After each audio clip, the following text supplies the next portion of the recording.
Coming up today on Locked On Texas Tech, the college sports blue blood world recoils in horror as Texas Tech builds a football roster. An investigative report today on Locked On Texas Tech.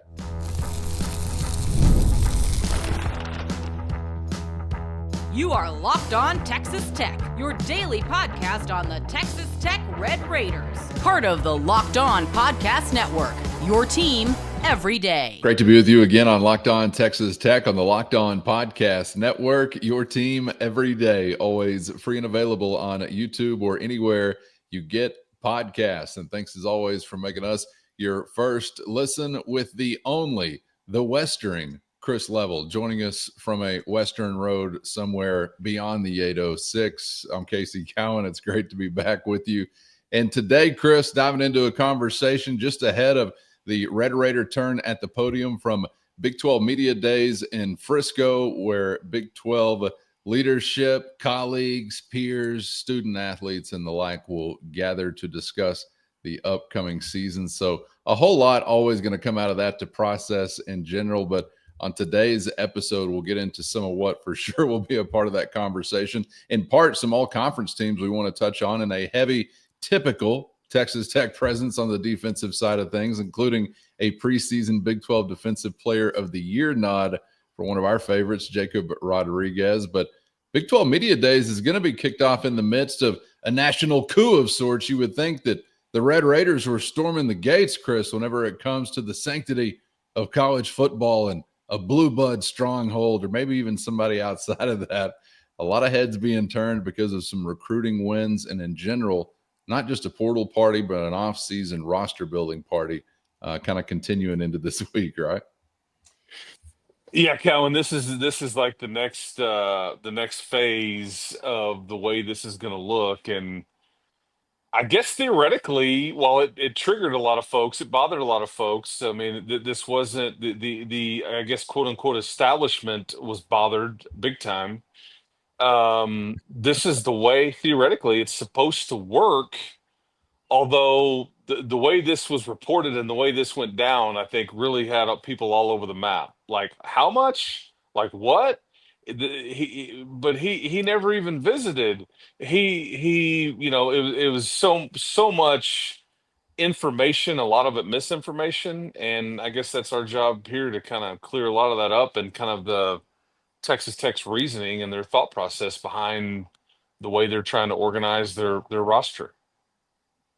Yeah, and I got to tell you, I'm going to be sad if there's a day where like this type of Red Raider success doesn't come with these tiers. I'm getting used to the backlash and the reaction, and I'm enjoying it so damn much. Like if it becomes so normal, Chris, that people aren't even upset anymore, I think I'm going to miss that part of it. I've enjoyed that part of it. Yeah, I mean because this was Ohio State, this was Texas. Yeah, specifically the folks in Austin were very bothered. There's a lot of oh, he doesn't want to win. He's just going for the most money, or he didn't even visit there. A couple of things. One, this is a player that did visit, so people just, I guess, are just unfamiliar with it, or weren't paying attention, or just immediately dismissed Texas Tech because this was a player that visited back in April, and I think spent some time in Lubbock, and he's really, if we want to be very upfront about this, I heard when that he was committed silently to Texas Tech. I don't know, 3 to 4 weeks ago, and I will be the first one to admit it. I'm like, oh man, I don't know about that, or I didn't believe it to be true, or um, I didn't think that this was reality, or that you would end up with him, or whatever. But yeah, he had visited, he had been in contact. I think he played at Coy. Um, and I think Texas and Ohio State both offered multi-year agreements here, or promises with the rev share. And I think Texas Tech, maybe offered a bit more, but they were willing to go for a third year of a guaranteed scenario. And I think ultimately that's what he and the agent wanted. And we need to get into like what's real and what's not, as far as what the agent Yeah. has said and what's real and all those things. I know you've seen a lot of that. Yeah, no question. Before we get to that part of the numbers, the term part of the numbers was something I was really interested to process because to me, I'm sure there's been some of this behind closed doors that hasn't been disseminated as publicly or is not out there for so much public consumption. But this is one of those first that I felt like was on the radar as far as making a big difference when it comes to, I guess, a timeline we're talking for these agreements. We've talked so much, at least I've felt like, Chris, leading up to this cycle, we've talked so much about, boy, it feels like 12 months by 12 months by 12 months, but there's something a little bit longer term here. So as you talk about this is what this is going to look like, I guess this part of it's going to be a little bit more prominent maybe as well. And I would think consider that a good thing because to me, the only chaotic element we really had so much moaning and groaning about chaos or at least perceived chaos, to me, it's just really related to the every year free agency. If you were able to tackle that kind of thing, I don't feel like it would be anywhere near as chaotic feeling. So I was really interested in the term aspect of it, maybe even more so than some of the financial stuff thrown around. I've already become a little numb to the to the Well, millions of dollars. I don't even yeah, blink at that anymore, but I'm thinking about 3 years.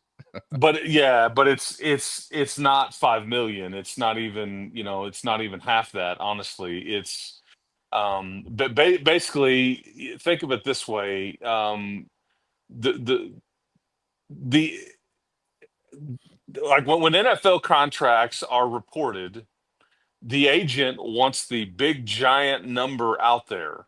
Okay. Yeah. Like, hey, we paid Dak Prescott 220 million if you're the Cowboys. Well, the Cowboys would then come back and say, yeah, we're only guaranteeing him at the end of the day 110. I'm just throwing these numbers out. Like we could cut him and move on from him, whatever. So the real number is the guarantee. It's just I'm using the Cowboys and Prescott and all that just as an example. I can't even remember his contract. I know he makes like 60 million a year, which is way too much, but that's not the point.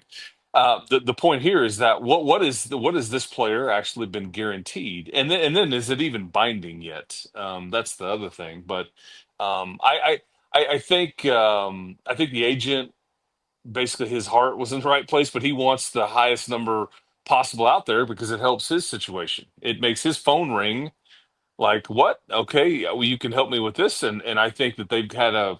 That's the other thing that comes into play is Texas had such a phenomenal relationship with the agent community and player rep community that people like that in the space want Texas Tech involved because one, they make good on their promises. Their money is good. It's never late. It's not underhanded business or whatever. But the reality is this is a player that I think agreed to essentially a 3-year deal worth about 775 of rev share, okay, per year, which is about 2.3 mil.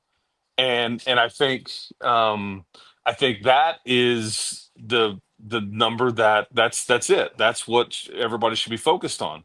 What the agent is saying is that if the cap number goes up or if we can start doing NIL like we used to, we've agreed to renegotiate. And I think Texas Tech is more than fine with that. Hey, if you're going to let us go back and do what we were doing, if that's the norm, we'll be happy to renegotiate. You bet.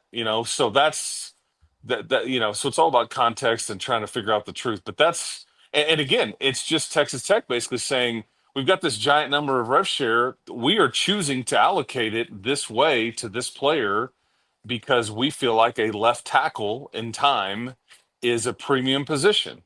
And I think you will and are seeing them do the same thing with some of these edge players.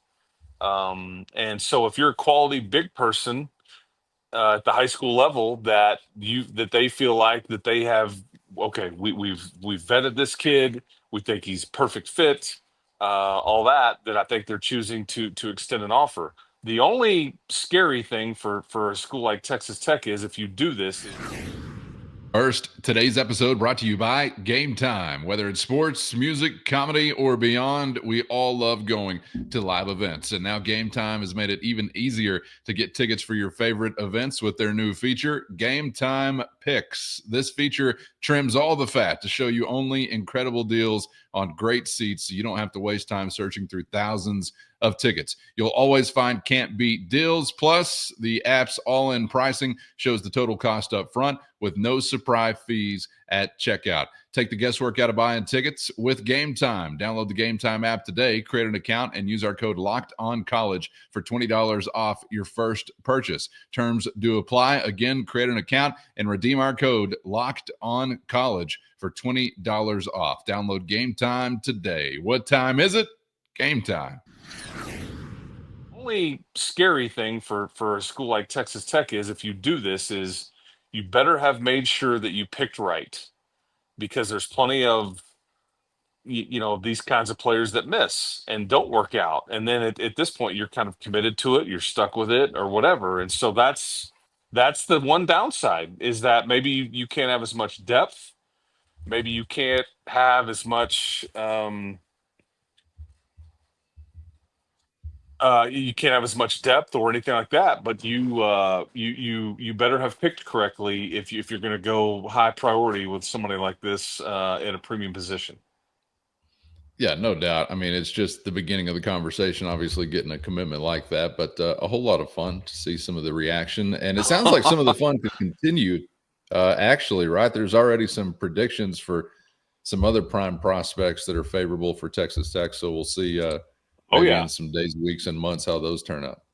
Yeah, and again, I go back to if you're seeing some of these, whether it be 26 or 27 players, and they play offensive tackle or defensive end, potentially a tackle down the line, you can believe that Texas Tech has very real interest, and that the interest is being reciprocated, because they are willing. And what's going to happen is other schools are either going to lose these kids to Tech, or they're going to have to adapt, or a player is going to say, I'm not worried about a third year commitment or anything like that. But it's interesting, and this is also the NFL example, because that's why left tackles and edge players and certain other positions in the NFL get paid more, because they get paid to win one-on-one matchups. Yeah, I mean, those are that going back to the portal experience we had, that was what has been and remains so exciting about the additions they've made, because there have been various points over the years where maybe you break through and you're talking about a decorated, wide receiver or quarterback or something along those lines. And that can be fun in and of itself, Chris, but to see, real help added within the interior of the defensive line or on the edge when it comes to quarterback killers, or we're talking about left tackles. I mean, these are the spots that win games. We're talking about cornerbacks. These are the spots that are separating the good from great. And I guess there's just no way around this being the most popular subject to be discussed, just this general offseason effort when we hear from Joey McGuire, Big 12 Media Days, right? I mean, this has got to be the bulk of the questioning, I would have to imagine, by far. Oh, I totally agree. I think, how did you come up with this? How did you guys determine what's worth what? How long? Because keep in mind, I mean, James Blanchard spent some time with the Panthers in the NFL. I mean, Garrett McGuire's, Joey's, they've just kind of been way out in front of a lot of this thought process for a while.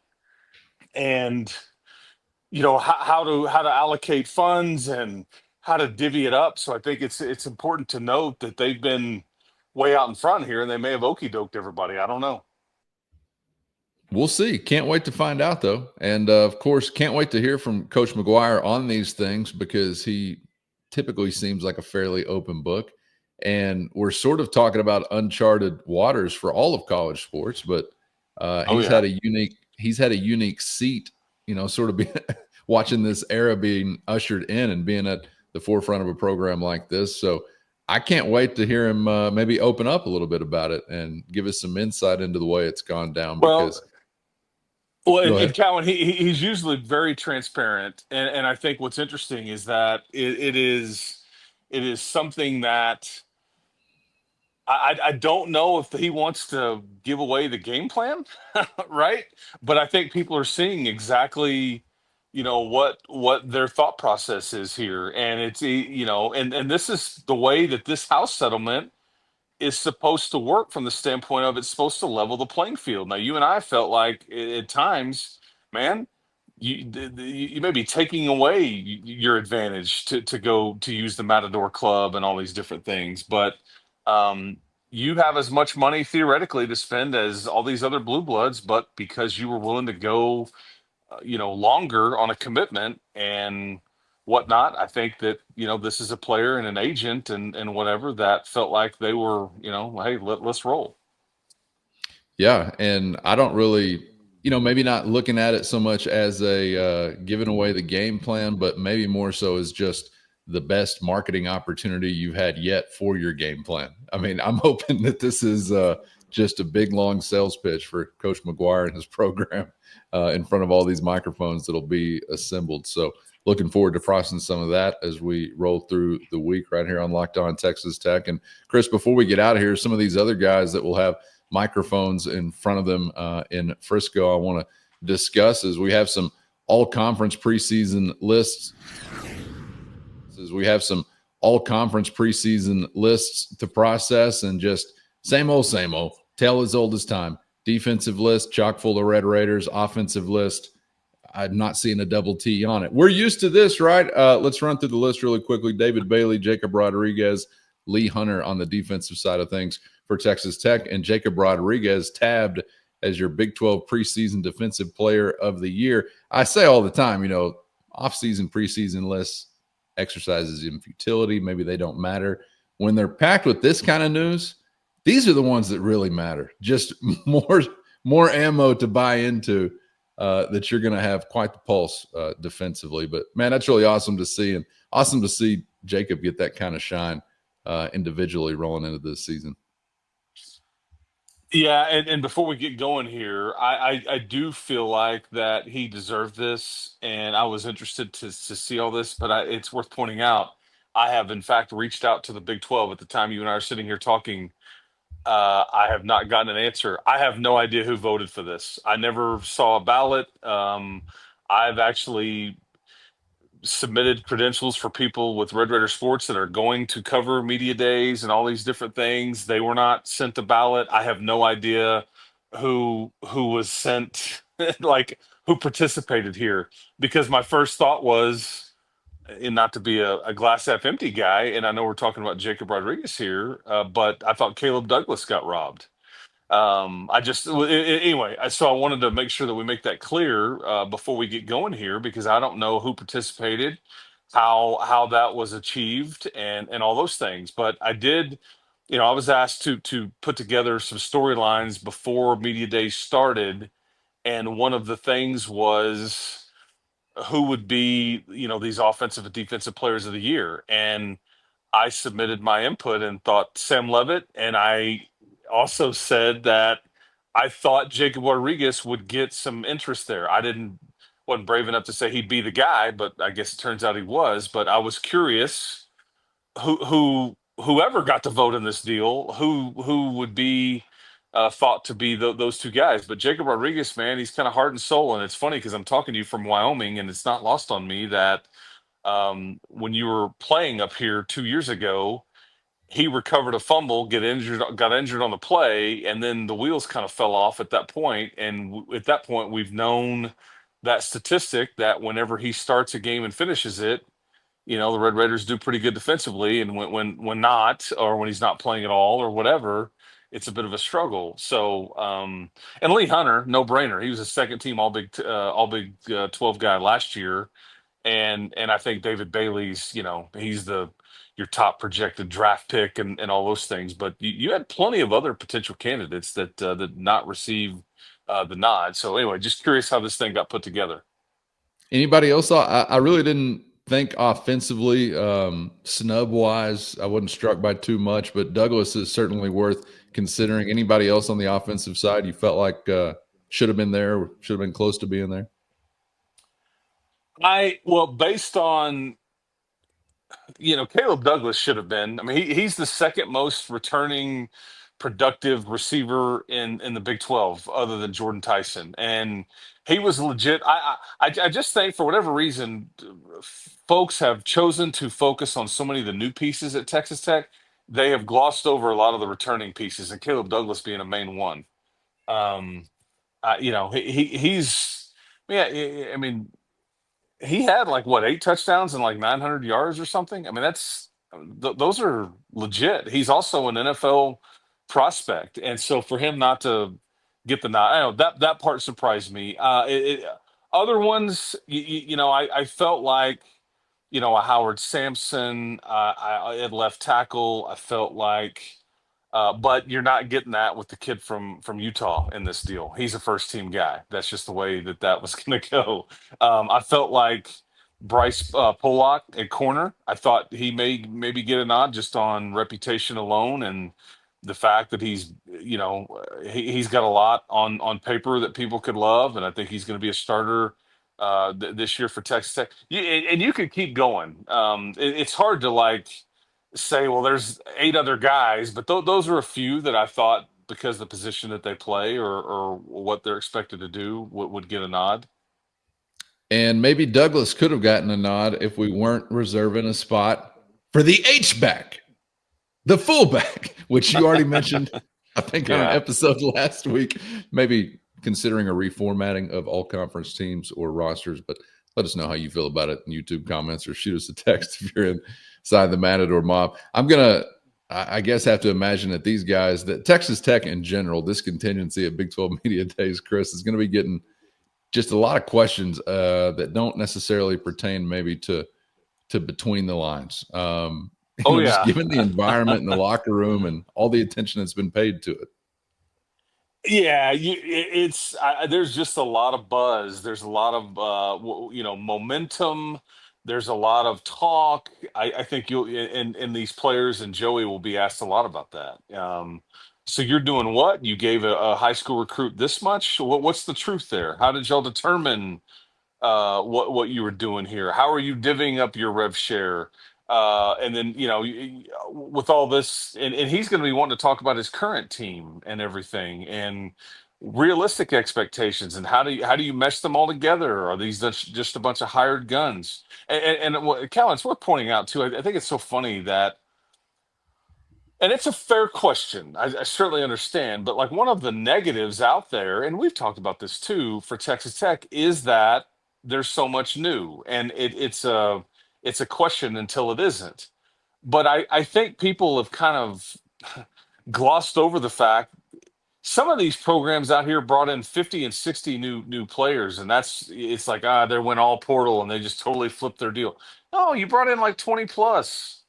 And I don't think enough attention is being paid to like the nucleus that is returned. This is and then I would also say, so you're supposed to bring back a lot of that defense that really struggled. Like that's what you should do.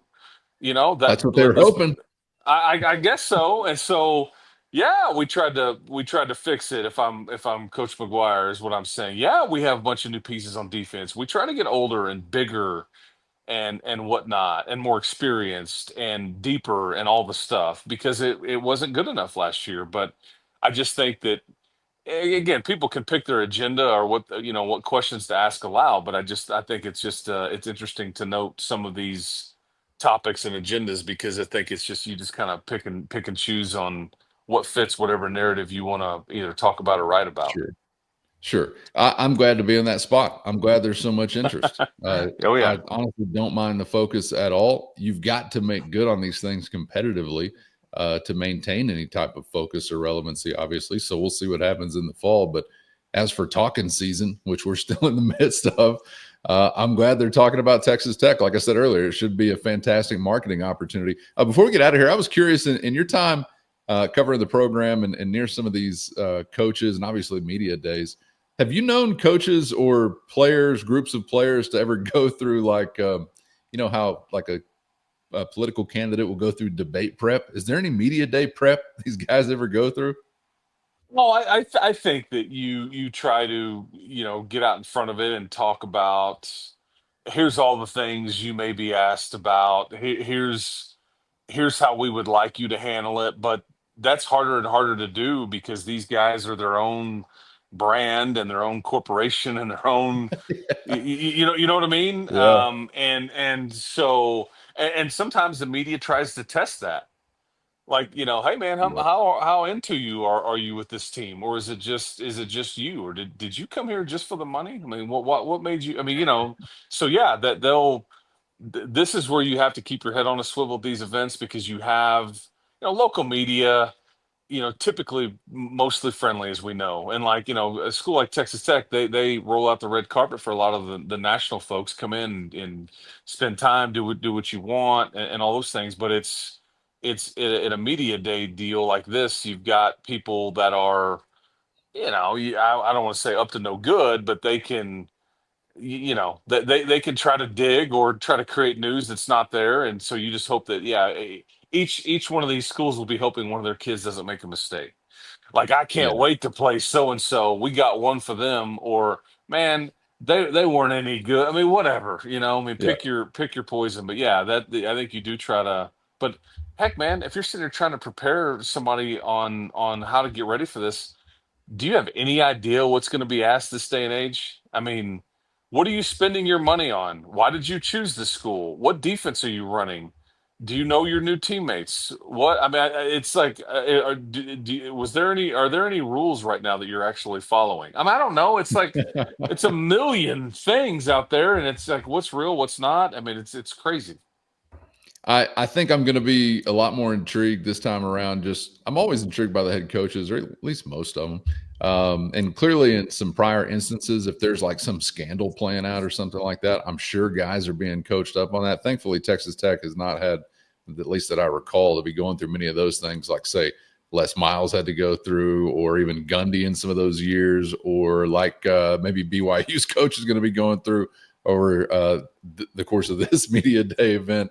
But I just feel like with the NIL dynamic, the portal dynamic, and some of those guys being represented amongst the players, maybe the player conversation could be a little more interesting than it has been previously. And you really want to make sure that they're anticipating so much questioning possibly about, the financial aspect of this, because look, that's what we talk about when it comes to professional sports. And we're mirroring that more and more every day. And I don't begrudge that. I don't think anybody should have any beef with it. It just kind of comes with that territory, but maybe makes it a little bit more interesting to me. And I'm hoping it's none of our guys that trip up. But if somebody else trips up and says something goofy, I'm fine with that. And I might even root that on for entertainment's sake. But we'll see what they have to say as Texas Tech is coming up on day one, and we'll be back on the other side to process some of that. So, Chris, looking forward to it, man. Appreciate your time as you're remaining on the road for just a little while longer before you fly back to the 806 and get ready for the stretch run up to the fall. So thanks for joining us from what is mostly parts unknown. That's right. That's right. Well, keep hope alive. Keep your head on a swivel. Be home soon.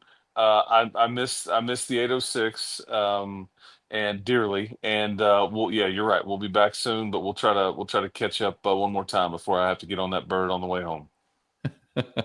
Get subscribed out there on YouTube or anywhere you get podcasts so you never miss an episode. Thanks to the everydayers for always riding along. And of course, a shout out to the Matador Mob as well. Hit the show notes and find a link to a free 14-day trial if you're interested in joining that crew. For Chris, I'm Casey. Thanks as always for the time. And we hope to see you back for the next round on Locked On Texas Tech.